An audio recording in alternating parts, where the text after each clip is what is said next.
Greetings gamers! In this video, we'll be going over the best way to get all the collection log slots in the sea treasure section, which is mostly just a salvaging specific collection logs, as the medallions are very easy to get.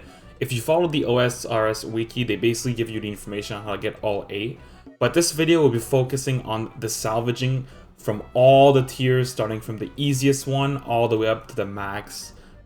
Now, note I will have timestamps in the description with every single specific salvaging location, so if you want to jump around and find the best way or location to use, I would recommend following that.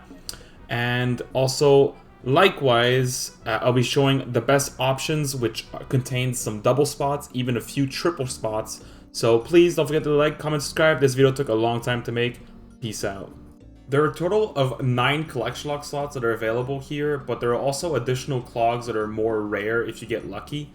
And each clog is associated to a specific tier. There's a few exceptions for this, and we're going to be going over each one individually. I would suggest getting these clogs passively on the way to 99 if you care about the collection log.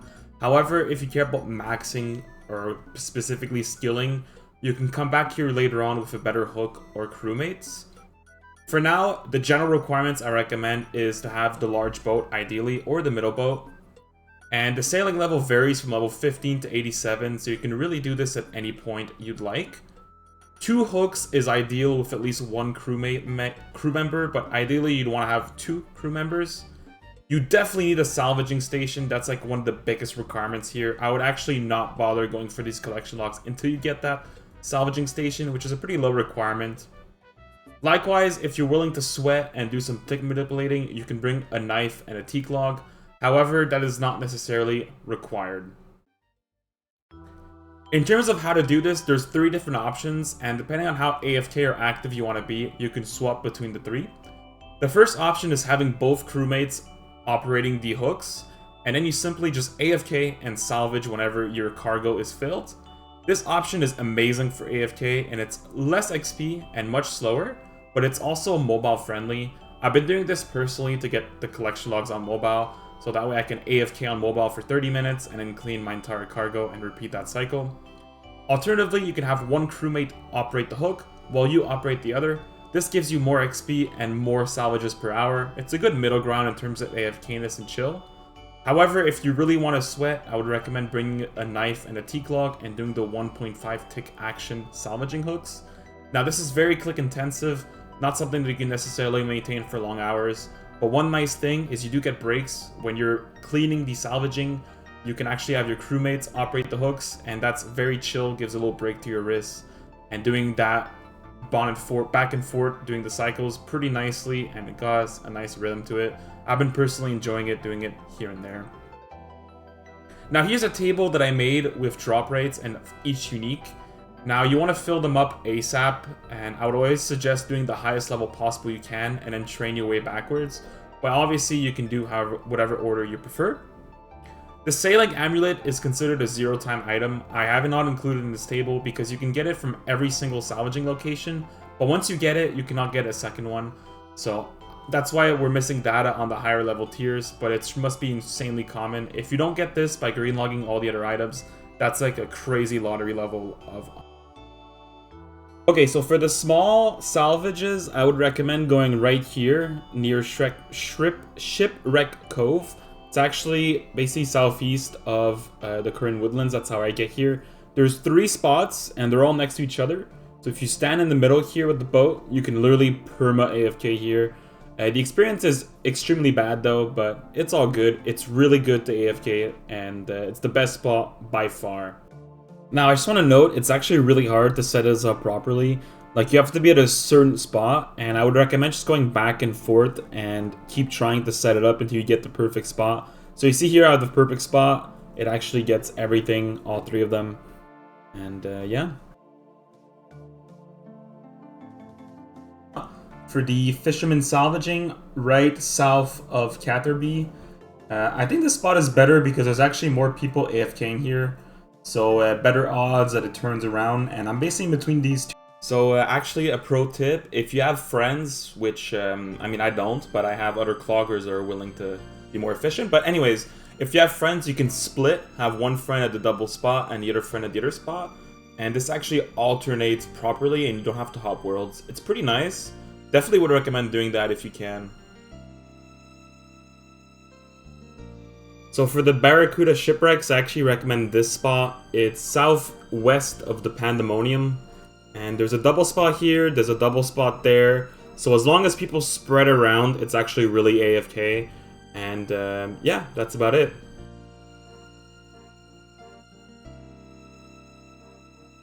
We recommend right here, all the way southeast of the map. Southeast of the Great Conch Island, where all the Tortu Namas are situated.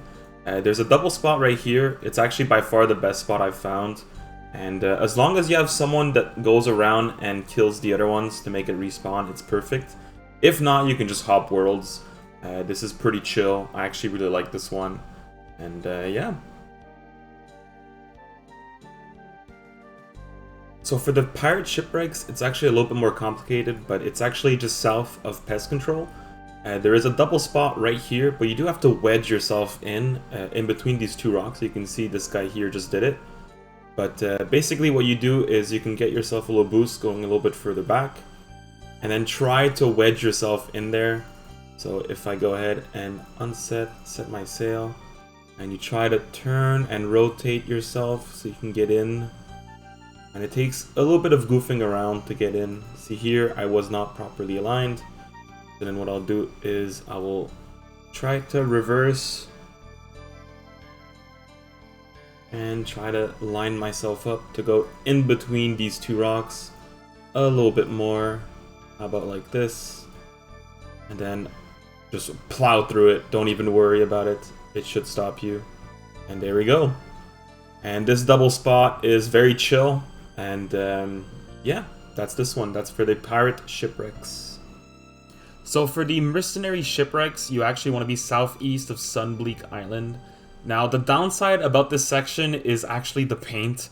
I have no idea what Jagex was smoking, but they implemented the Savior paint at a 1 in 13,000 chance, and it's only received from mercenary shipwrecks, which is kind of weird. Now, there might be possible in the future this gets changed where the paint is added to all salvaging, but for right now it's only the mercenary. Unfortunately, this spot is a solo spot. There's no double spot, so you really have to go around into all four. And you basically just do a square rotation whenever it dies out. Alternatively, you can hop worlds if you don't want to move around. One thing I do here is I actually chart all the way east and all the way west while salvaging, cleaning the loot. And that way I can potentially spawn passive pearls, but you obviously don't have to do that if you don't want to. And definitely one of the roughest one, especially with the paint. And yeah, good luck. I hope you spoon it. Alright, so for the Fremenik Shipwreck, the best location I've found is at the Everwinter Sea. Basically in between these two. And you can basically get there from Piscarilius. It's the fastest way to get here. And there's actually two double spawns. There's a double spawn here and a double spawn here. So as long as one person is on each side, it should pretty much maximum AFK. And yeah, this is by far the best location I've found so far. So lastly, for the merchant shipwrecks, you want to go all the way southwest of the map, just south of the Island of Serpents. And there is a double spot right here. You just have to kind of like wedge your boat right there in between. And oh, I guess they both died. That was really bad timing for me. And yeah, you can basically salvage here. You can also use the Horizon's Lure to get a +4 boost. I would definitely recommend getting here as soon as possible. It's good experience. And there's a very rare drop you have to get, the Dragon Cannon base. So if you can get started sooner, that would be better.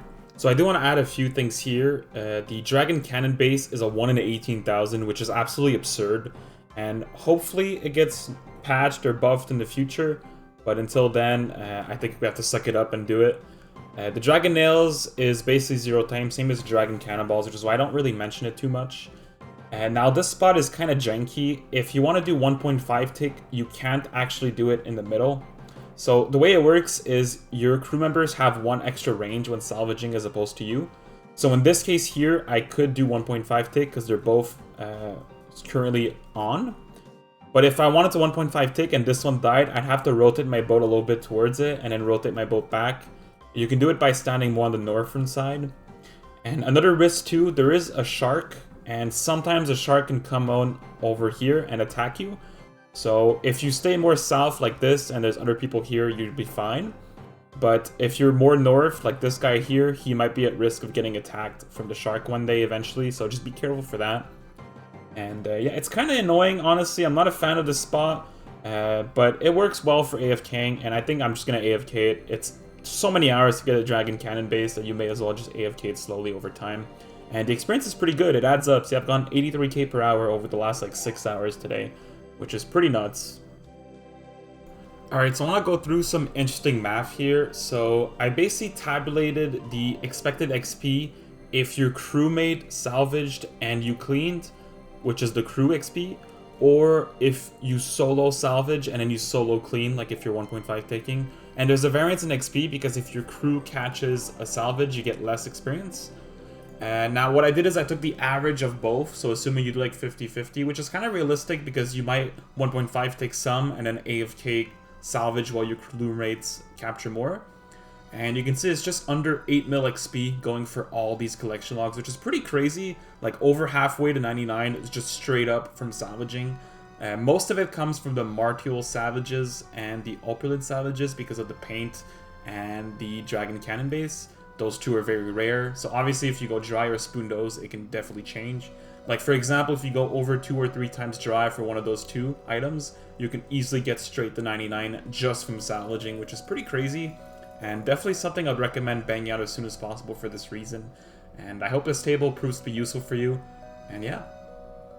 Special thanks to everyone in Log Chasers for helping me find the best spots. And it was really fun to make this video. I hope it's useful for all of you. And good luck clogging. Please, if you watched this far, leave a like, comment, subscribe if this was helpful for you. Peace out.